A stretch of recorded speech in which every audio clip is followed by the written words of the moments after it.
Legendary item recycling. Was in fact there.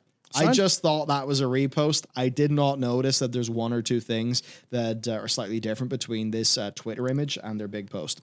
Yeah. So, yeah, Legion Time Walking Mythic Plus, improved COV swapping, conduit energy removal, legendary item recycling. Hey, that was something in my list. So, yes, I'm officially happy. Because, yeah, in a world where you're selling WoW tokens and you then have a big economy problem with the cost of legendaries, you're very much open to people saying that you are letting this economic problem happen because you're making money from it. Now, hopefully the legendary item recycling does actually help on the economic side of things. But at least for the Soul Ash, etc., that would be a good thing. Is there anything else I've missed there? Legacy Raid tuning? I assume that's just an abbreviation of what we already... Yeah, it's just the way they said tuning. Yeah, the players are going to do something with it to make it more usable. There are tuning differences between how Legion soloing was pre and post stat squish. Yeah. I believe they are still different. It was very different and way worse when Shadowlands first came out, but it's it's a lot better now, but that's good. Also, reporting improvements. Look, reporting improvements are great, but I think a lot of us want to have a little bit more faith that those reports are actually going to be listened to and actioned upon. That's something. Yeah, it's the kind of thing where I think reporting improvements are interesting. You'll have, okay, if you can report someone for, advertising services that are like RMT or whatever else, or you can just report and, instant block and stuff. But reporting improvements won't matter until we see basically a news article, because this is stuff they can't really do silently anymore because there's so much industry focus. Reporting improvements won't mean anything until we see the same week as it's announced, like a news article saying Activision Blizzard have hired, let's say, 800 QA staff, or not QA staff, 800 CM staff and GM staff, support staff. So I think if we can have faith that it'll actually be, handled by humans, as opposed to them going, improvements. But yeah. I mean, one step at a time, really. One step at a time. We got that. Now, moving on, we do have some cool things. So this was found by Keyboard Turn on Twitter. And this is new starter set icons and models that were found in the patch 9.1 data. Now, this is interesting. So let's have a gander at these. They're more simple, but tell you what, I actually like some of the more simple mogs and setups in World of Warcraft. And when I run around Final Fantasy, I run around in Limsa, I see people looking pretty dapper with a suit and tie. Yep. And that's more simple. That's not, fantasy gear that is made out of hard edges, horns, and belt buckles. And a lot of people really like it. So more of that coming in World of Warcraft. I think that certainly would be a good thing. So there's a quick little look at some of the cloth sets. I'll be a little bit quicker, looking at leather here. We got those. And this is a nice little sort of mock-up of them for male. There you go. There's a trousered version and a version with a dress.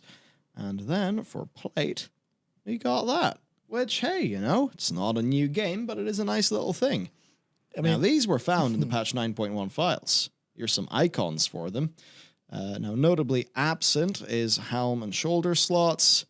We don't really know what's going on here. There's no 3D elements to this, as Dakor pointed out. So this could be work in progress stuff that is included in the patch 9.1 build, but, obviously was never intended to actually ship with patch 9.1 because it does seem to be a bit unfinished.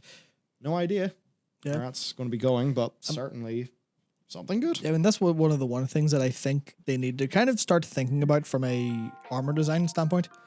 They spend so much time designing sets that they don't design pieces, if you get what I mean. Okay. And I mean, I'm looking at those. I see there's a significant amount of the colors there that don't really match what I'm thinking of in my head. Maybe there's a lot of transmog pieces that, kind of aren't the color I'm thinking of, but a lot of those don't work easy. But that's the thing. If you can get just nice gloves, just a nice trouser piece, just something like, trousers that will go under a long flowing chest piece that match the color, or a secondary color for it.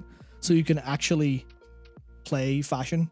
The true end game of a surprising amount of live games is FF, Warframe. Yeah, glamour, glamour in FF, fashion frame, stuff like that if you can design the pieces and let people be creative with what they throw together, then you've just, you add a nice pair of gloves, a nice pair of shoes, maybe a nice hat, and you've just created 20,000 more combinations for people to look for. That's the big thing.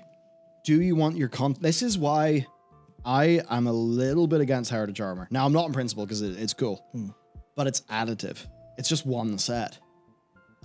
What about multiplicative? Because if you give people, like, let's just say you gave people good elements with a little bit of tinting and that ability to mix and match that you just talked about, that's multiplicative. You're not just giving people one set that, might match with a few existing things. If you have a little bit of tint control, some of those additional things that would really help it be fashion craft. So I guess fashion craft, that works. That's multiplicative. And there are so many more player options there if you do stuff in a fundamentally multiplicative way. So that's pretty cool. Moving on then. Rep-specific legendary powers only need rep to purchase. They don't need rep to use. This means that if you obtain those legendary powers from the Chronicle of Lost Memories item, which is available for 2,000 catalog research from Archivist Rosur, or for 35 grateful offerings from your Covenant Quartermaster, then you can use them without any rep requirements. So, yeah, there you go. That's handy enough. Don't know if there's too much else to say. Yeah, I mean, that's the thing that I'm just like, well, that's just them patching a bad experience. Yeah. But it's still, they've bothered to patch the bad experience, which is more than we could say for that same bad experience, which has existed for so long. Yeah. So we're like, well, too late, but also thanks. Yeah, that's a lot of this. But hey, the change has got to start somewhere, I suppose. Definitely. So we got that. Then we've got this. This really popped up on Twitter. It's a new login warning message for UK and EU players. Yeah, it says World of Warcraft is an online game that includes interactions with other players. Please be cautious and don't share personal info with people you don't know. As well, please be mindful of our community interaction policies and report any harassment, abusive behavior, or chat, or other conduct intended to undermine or disrupt the game experience using our in-game reporting options. We'll review chat records and take appropriate action. I guess the thing is, that's like, oh, fair and good, but people don't really believe them. Because it seems like that stuff hasn't been as good as it should be. So maybe they're staffing up those teams. Maybe they've got another outsourcing house involved with this. We just don't know. But yeah, they put this here for the UK and EU players. I don't know. What do you think? I don't really think very much because I did see this whenever we logged into Raid, and I just clicked through it. Well, like I tried to read it and I just clicked through it because I got bored halfway through because it was so long and badly placed out. Which is a bit unfair, but I imagine the vast majority of players just went, what the fuck's this? Click, whatever.